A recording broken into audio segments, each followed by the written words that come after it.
Talk about Ted Cruz and his big victory tonight. Well, I guess it goes to show you $80 million from Hollywood.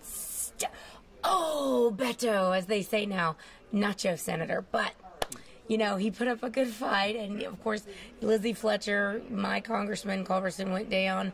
That's a bittersweet thing for me. But I think Lizzie's going to show her true colors pretty quickly. I think I'm going to be writing a piece this week called Good News, Bad News, Nancy Pelosi, Speaker of the House.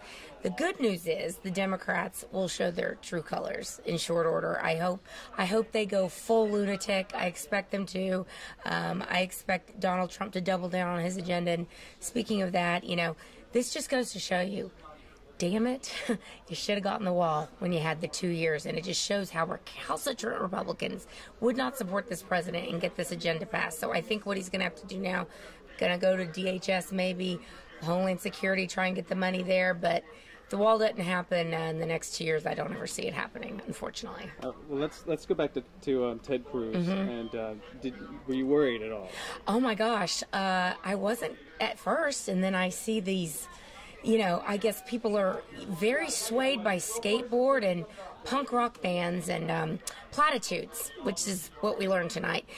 He almost pulled it out, and this shows that the state is changing. And I find it very interesting that, you know, if Judge Emmett goes down, this is a real bellwether for straight ticket voting in general. And I know in 2020 Texas is not going to be doing that anymore, and I kind of think that might be a good thing, seeing what happened to Judge Emmett, which a lot of people believe he's a great judge, and this is kind of a shocking outcome. So I'm really glad Ted pulled it out. But again, the state is changing. So Republicans, I think, and I said this earlier, I think conservatives, if they stick to basic things, national security, low taxes, economic opportunity for everybody, America first, no matter where you come from, you come here legally, man, woman, gay, straight, do it the right way. We want everyone to succeed, and that is the Republican message, and that's what's going to propel us forward. So is Donald Trump going to have a hard time getting his agenda passed now that he doesn't have the House? Well, what the good news is, and the good news is Nancy, and she's going to be Speaker of the House. They're going to try and go very radical.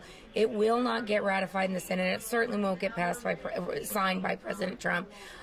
If there are things that we can work on, like infrastructure bills, or even even some sane immigration reforms, like, for example, if we get the wall, then we could talk about DACA. We can really talk about those things now that Democrats realize we maybe have to work with the Republicans a little bit more.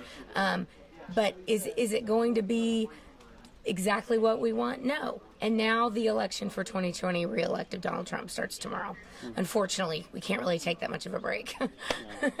So you see more working together, more give and take, as opposed to if there are things we can work on. I find it really highly ironic that Democrats made healthcare such a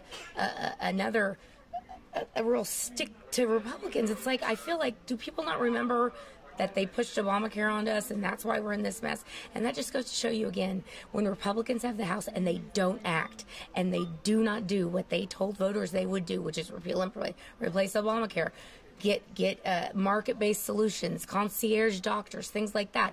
I have a concierge doctor in Oklahoma City, pay $75 a month, basic care, primary care doctor. These things can be done. Republicans didn't do it, and now they got screwed on it. So that window's closed? No, I don't think the window is closed. I think what we have to do again is reposition ourselves, show the stark differences between Republican healthcare plan, Democrat healthcare plan. Venezuela isn't going to work in America. Canada isn't going to work in America. Canada work in Canada, and Venezuela doesn't work in Venezuela. So we want to talk about Medicare for all. That's a non-starter. So. Let's see what else. The straight ticket voting, we touched on that.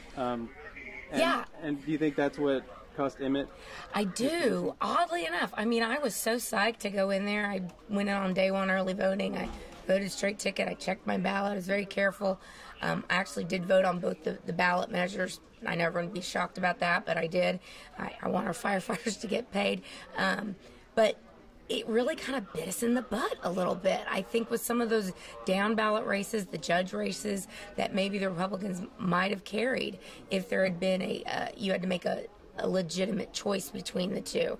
So expect in the next 2 years those slates that the parties put out, that a lot of times candidates will pay to get on the slates. Those are going to become much more influential when we don't have straight ticket Republican or Democrat anymore in Texas. All right. Anything else you want to bring up? Yeah, I want to sleep. I think everyone's so tired, but you know, for us political junkies, we live and breathe this stuff. Tomorrow's another day, and I predict to you, not one single conservative will be rioting, donning a black mask, beating up white people, or screaming at old ladies for voting Republican or voting Democrat, excuse me. Republicans don't do what Democrats do, so let them have their victory. It will be short-lived. This is a center-right country. That hasn't changed. We fight on for another day, and I'm very happy we kept the Senate and gained in the Senate.